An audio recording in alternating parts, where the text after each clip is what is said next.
Rasulullah Shallallahu Alaihi Wasallam mengatakan, menjelaskan di dalam salah satu hadis yang sahih, Allah itu kalau jatuh cinta kepada hambanya, ketika Allah jatuh cinta kepada hambanya, Allah itu akan memanggil malaikat Jibril. Antum tahu siapa malaikat yang paling dicintai oleh Allah? Malaikat Jibril.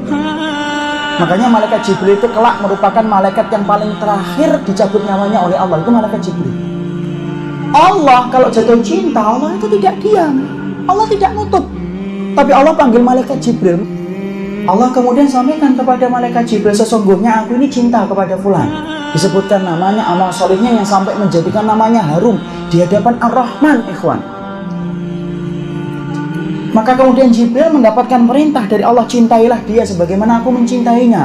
Jibril mencintainya, kemudian turun ke langit dunia, ke langit-langit yang diisi oleh ribuan malaikat, ratusan juta malaikat yang tidak pernah kita tahu jumlahnya. Ingat ikhwan, alam semesta ini ada dua, ada langit, ada bumi. Bumi kita berbagi dengan setan, berbagi dengan hewan. Tapi langit, Masya Allah, rapat dengan para malaikat yang tidak pernah berhenti bertasbih kepada Allah. Jarak satu malaikat dengan malaikat itu cuma setengah dirak dalam satu riwayat. Kalau rumah kita kan enggak, 200 meter cuma 2 orang, 100 meter cuma 1 orang. Di langit enggak, penuh, rapat, berdesak-desakan para malaikat itu. Maka kemudian malaikat Jibril mengatakan kepada para malaikat itu, Allah telah jatuh cinta kepada salah satu di antara hambanya karena amal-amal ini. Cintailah dia sebagaimana aku mencintainya dan sebagaimana Rabb kalian itu mencintai orang itu. Lalu kemudian seluruh penduduk langit akhirnya mencintai orang yang dicintai oleh Allah dan malaikat Jibril. Makanya sampai ada seorang salaf yang berkata, kam min majhulin fid dunya masyhurun fis sama wa kam min masyhurin fid dunya majhulun fis sama. Makanya sampai ada seorang salaf yang mengatakan, berapa banyak orang yang mereka tidak terkenal di antara kita, datang tidak diantar, pulang tidak dijemput. Nah, tidak pernah dicari-cari, tapi menjadi orang yang masyhur di antara penduduk langit. Kayak Julaibib. Julaibib itu kan nggak terkenal di mata para sahabat. Tapi tahukah kita ketika kemudian Julaibib itu meninggal dunia, Rasulullah itu berkata berkali-kali kepada para sahabat, atafqaduna syai'an, kalian kehilangan seseorang atau enggak? Nafqadu fulan, nafqadu fulan, nafqadu fulan, ya Rasulullah. Kami kehilangan fulan, kami kehilangan fulan, kami kehilangan fulan. Tidak disebutkan nama Julaibib. Rasulullah nanya lagi, atafqaduna syai'an, kalian kehilangan seseorang atau enggak? Nafqadu fulanan, nafqadu fulanan, kami kehilangan fulan, kami kehilangan fulan. Tidak disebutkan lagi itu nama Julaibib. Lalu kemudian Rasulullah yang ketiga baru berkata, atafqadu Julaibiban, kalian kehilangan Julaibib atau enggak? Seorang sahabat yang hitam pendek, yang mana para wanita-wanita di Madinah itu menolak kalau dilamar oleh Julaibib. Ya? Seakan-akan kalau beliau sebelum ngetok pintu itu dari dalam sudah ngomong, maaf tidak menerima lamaran. Julaibib radhiyallahu anhu. Tapi Masya Allah, ketika beliau meninggal dunia, nikah dengan seorang wanita yang dipilihkan oleh Nabi. Wanita itu menerima, walaupun Julaibib itu tidak disukai oleh hatinya, tapi karena pilihan Nabi diterima. Julaibib belum kemudian mencampuri wanita yang telah dinikahkan oleh Rasulullah bersama Nabi, meninggal. Ketika meninggal, yang pertama kali dicari itu Julaibib. Sampai akhirnya Rasulullah itu ketemu dengan Julaibib, maka Rasulullah itu menjadikan kedua tangannya menjadi kasur bagi Julaibib. Sampai Julaibib berkata, huwa minni wa ana minhu. Saya itu asalnya saya ini dari Julaibib dan Julaibib itu bagian dari diriku. Suf, tidak terkenal padahal. Sama dengan tadi. Berapa banyak orang yang tidak terkenal di antara kita, terkenal di antara penduduk langit ketika amalannya itu mengetok-ngetok pintu langit setiap waktunya. Kenapa? Ikhlas dan itibaknya. Dan berapa banyak orang yang terkenal di mata kita tapi tidak terkenal di antara penduduk langit. Kenapa? Hatinya hitam dan amalannya tidak itibak. Makanya ketika para malaikat telah jatuh cinta, apa yang dilakukan oleh malaikat? Malaikat mencintai orang yang dicintai oleh Allah. Ikhwan, dicintai oleh para malaikat. Apa yang dilakukan oleh malaikat ketika mereka jatuh cinta? Disebutkan oleh Syekh Shalih Munajjid dalam kemudian penjelasan beliau.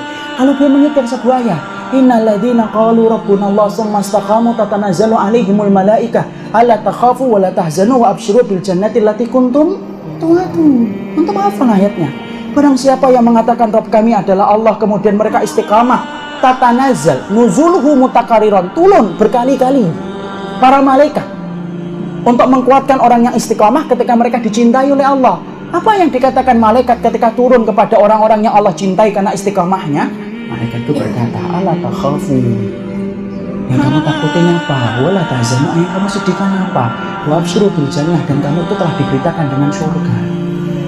Imam Ibnu Katsir berkata, "Tusajji'uhum." Malaikat itu sengaja turun berkali-kali untuk menguatkan orang yang beriman supaya mampu untuk melewati setiap ujian tanpa takut dan khawatir. Dan yang menguatkan siapa? Orang yang Allah cintai. Malaikat, ikhwan. Antum bisa bayangkan kalau dikuatkan malaikat itu sekuat apa? Antum pernah ngikutin motivator, orang training, ada kan motivator-motivator hebat dan handal Indonesia. Ada Mario Teguh, ada Ari Ginanjar. Yang mana kalau kita ngikutin training mereka, Masya Allah, kita bisa berubah. Kenapa? Kekuatan kata-kata yang disusun oleh mereka.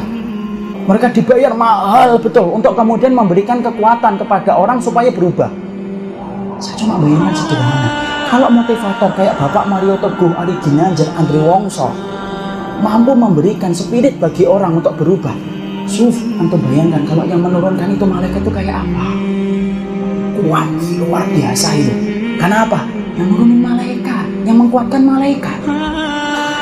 Sampai kita mendapati lihat orang yang beriman. Ujiannya berat, ikhwan. Benar. Kita tidak mengingkari ujian orang yang beriman itu berat. Tapi antum harus ingat, pertolongan Allah lebih besar daripada ujian yang Allah berikan. Dan di antara pertolongan Allah itu apa? Malaikat yang Allah turunkan. Makanya kalau kita membaca sahabat itu rata-rata tidak masuk akal. Menurut akal kita. Kenapa? Karena mereka itu dikuatkan oleh para malaikat. Abu Bakar datang membawa seluruh hartanya sampai Nabi berkata, "Mada tarakta li ahlika, yang kau tinggalkan untuk keluargamu apa, wahai Abu Bakar?" Alhamdulillah wa Rasul. Aku tinggalkan mereka dalam penjagaan Allah dan Rasul, ya Rasulullah. Abu Bakar, Umar bin Khattab, saya kemarin ceritakan. Umar bin Khattab, Pak, Masya Allah, orangnya itu idza takallama asma, kalau sudah ngomong keras. Idza daraba auja, kalau sudah mukul menyakitkan. Fa idza masya, kalau sudah jalan asra, cepet. Pokoknya beda dengan Umar bin Khattab. Luar biasa itu Umar bin Khattab radhiyallahu anhu. Tapi antum tahu bagaimana fisiknya? Fisiknya orangnya tinggi, agak hitam-hitaman. Rambutnya agak ikal. Kemudian Umar bin Khattab diceritakan oleh Ibnu Jauzi, di pipinya itu ada garis menghitam. Ibnu Jauzi menceritakan kenapa ada garis menghitam, ikhwan. Bekasratil buka min khasyatillah, karena banyaknya sering menangis Umar bin Khattab itu sampai bekas di pipinya. Untuk bisa bayangkan sebanyak air mata apa yang diteteskan oleh Umar bin Khattab dan sesering apa sampai hitam pipinya Umar bin Khattab. Biasanya kalau pipi kita hitam apa? Jerawat batu yang tidak sembuh-sembuh. Umar bin Khattab, ya Allah, saya ketika membaca lembaran itu cuma husnudon. Kenapa ya para sahabat luar biasa mereka di dalam keimanan mereka? Karena mereka itu dikuatkan oleh para malaikat. Makanya jangan-jangan kita yang sholat malam sudah pasang alarm 10 lewat semuanya. Jangan-jangan kita ini belum dibantu oleh malaikat. Membawa uang 100.000 ke masjid untuk sedekah itu sudah terasa besar banget. Tapi ketika kita bawa 100.000 ke bengkel terasa sedikit banget. Jangan-jangan kemudian kita mawas diri untuk mengukur, jangan-jangan kita ini belum turun kepada kita itu malaikat. Kenapa? Kalau kita termasuk orang yang dicintai oleh Allah, Allah turunkan malaikat. Dan Allah mengkuatkan hati orang yang beriman itu, Allah tidak kuatkan secara fisik, Allah kuatkan secara hatinya. Makanya orang yang beriman itu kadang-kadang badan mereka kecil, ikhwan, tapi hati mereka yang kuat. Berapa banyak orang yang fisiknya bagus, tapi ketika kemudian dia rajin fitness, sholat di belakang imam kepanjangan dikit, kakinya gemeter. Tapi ada orang yang tampaknya kurus, tapi Masya Allah, ketika dia sholat sampai 2 jam, 3 jam, tidak terasa. Padahal makanannya berbeda kualitasnya daripada yang pertama. Kenapa? Allah kuatkan hati melalui para malaikat yang Allah turunkan. Itu yang dikatakan oleh Allah dalam surat Fussilat tadi. Makanya Masya Allah, kisah orang yang beriman itu menggetarkan jiwa. Makanya sampai kemudian dikatakan tidak ada orang yang paling hebat dalam iman kecuali adalah orang-orang yang beriman dan solih kepada Rabbnya. Sampai Allah kuatkan hati mereka.